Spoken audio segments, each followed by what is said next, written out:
Clase 6, audio 2. Bueno, así que vimos entonces, estamos hablando entonces la diferencia entre judíos y la iglesia. Algunos textos que nos hablan del comienzo, del origen del pueblo de Israel. Eh, no, perdón. Ya, bueno, sí, Génesis 12, el llamado de Abraham. Dios había dicho a Abraham, vete de tu tierra y tu parentela, a la tierra que yo te mostraré, y haré de ti una gran nación. Sus hijos llegaron a ser las 12 tribus de Israel. Este es el origen del pueblo de Israel.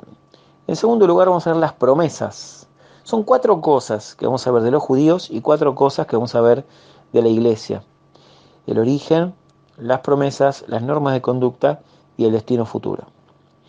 Las promesas, casi en los mismos pasajes vemos que las promesas son básicamente 3.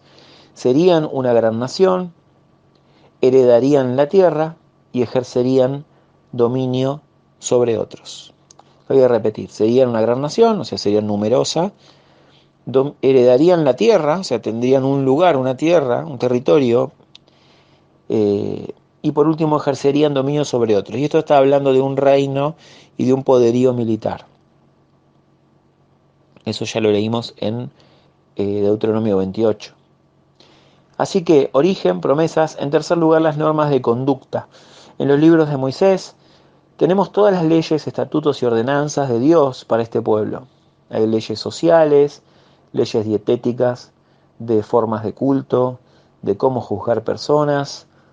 El libro de Levítico es un libro muy interesante, muy detallado, con instrucciones muy específicas, muy puntillosas y detalladas sobre cómo debían ofrecerse un sacrificio, qué tenía que hacer el sacerdote, cómo tenía que matar el animal, cómo tenía que, por ejemplo, mojar su dedo en la sangre, pintar el lóbulo de la oreja, lavar las entrañas con agua, quemar parte de eso en un fuego que debía mezclarse con incienso, producir olor grato, bueno, toda una serie de recomendaciones y de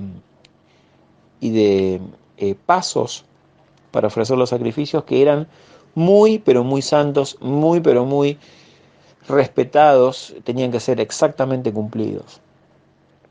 Y estamos hablando solamente de lo ritual, con el sistema de adoración, pero también había leyes sociales, qué hacer con el huérfano, qué hacer con la viuda, qué hacer con el tema del divorcio, qué hacer con los pecados como por ejemplo el adulterio.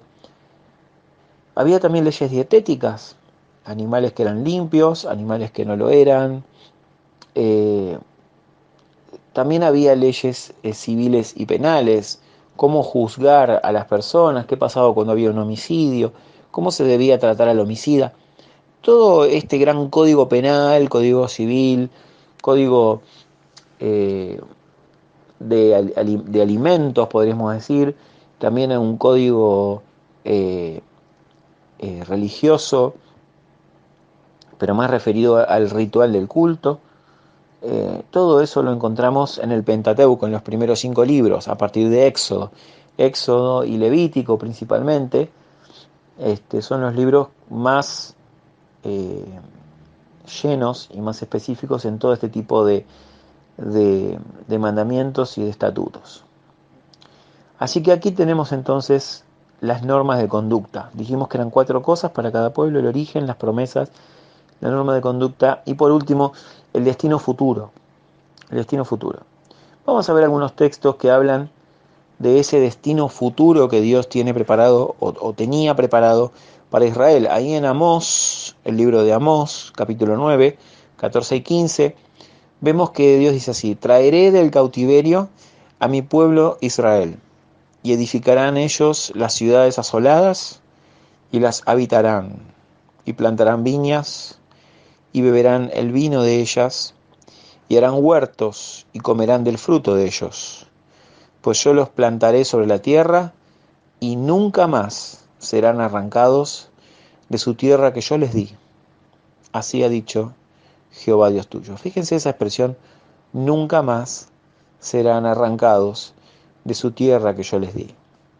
Así que había una promesa de restauración futura para Israel con una posesión permanente y definitiva de la tierra prometida.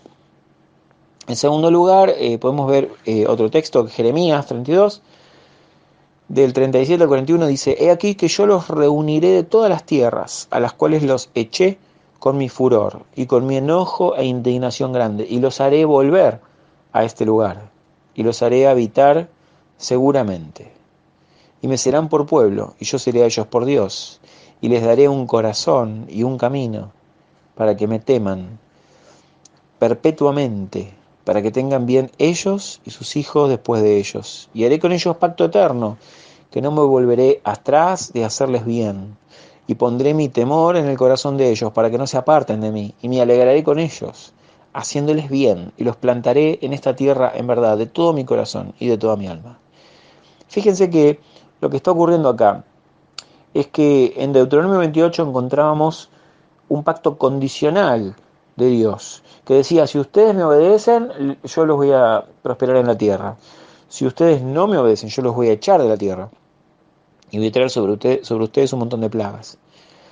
Eh, Sin embargo, vemos que a esto se le agrega una promesa de restauración futura, donde Dios dice: ustedes, porque sabemos que Israel falló en cumplir ese pacto condicional palestino. Falló, fue expulsado de la tierra, el reino del norte fue llevado por los asirios, el reino del sur por los babilonios, fueron dispersados, fueron mezclados con otros pueblos. El pueblo de Israel fue realmente disciplinado por Dios. Sin embargo, encontramos textos donde dice: yo os reuniré de todas las tierras a las cuales los eché, con mi furor. Y ahí mismo en Deuteronomio, si leemos Deuteronomio 28, 29 y 30, al final va a decir: y si yo os hubiese dispersado por hasta lo último de la tierra, y ustedes se arrepienten, por más que ustedes estén en lo último de la tierra, yo los voy a volver a traer. Los voy a volver a traer y los voy a volver a plantar en la tierra y los voy a volver a hacer nación. Así que está esta idea, esta promesa de restauración futura de Israel, de retorno a la tierra, a pesar de todo el fracaso y toda la desobediencia que Israel acumuló a lo largo de su historia. Dios va a cumplir su propósito. Y va a ser un cumplimiento incondicional. Incondicional. Apocalipsis 20 nos habla del milenio, del reino milenial. Y vemos que en ese reino Satanás será atado por 1000 años para que no pueda tentar a las naciones, y va a haber un reino en el que el Mesías va a reinar sobre el trono de David y será el cumplimiento de todas las promesas de la nación de Israel. En Romanos capítulo 11 el apóstol Pablo dice: digo pues, ¿ha desechado Dios a su pueblo? Romanos 11, 1 y 2. En ninguna manera, porque también yo soy israelita, de la descendencia de Abraham, de la tribu de Benjamín. No ha desechado Dios a su pueblo. Y en el versículo 25 al 27 de este mismo capítulo 11, dice: porque no quiero, hermanos, que ignoréis este misterio, para que no seáis arrogantes en cuanto a vosotros mismos, que ha acontecido a Israel endurecimiento en parte, hasta que haya entrado en la plenitud de los gentiles, y luego todo Israel será salvo, como está escrito: vendrá de Sión el libertador, que apartará de Jacob la impiedad. Y este será mi pacto con ellos, cuando yo quite sus pecados. Y ahí podríamos hablar del nuevo pacto, ¿no? Que Dios habla de poner sus leyes, las leyes de Dios en sus corazones, quitarle el corazón de piedra. Van a recibir un cambio, un nuevo nacimiento que les va a permitir andar en los caminos de Dios y no volver a fallar. Y no volver a fallar. El destino futuro de Israel: volver a la tierra, tener el reino del Mesías sobre el trono de David y recibir las bendiciones de un cambio de naturaleza, un cambio de corazón. El Espíritu Santo siendo derramado sobre toda carne, Joel capítulo 2, y todos conociendo a Jehová. La consumación de las promesas y del deseo de Dios para el pueblo de Israel de hacer una nación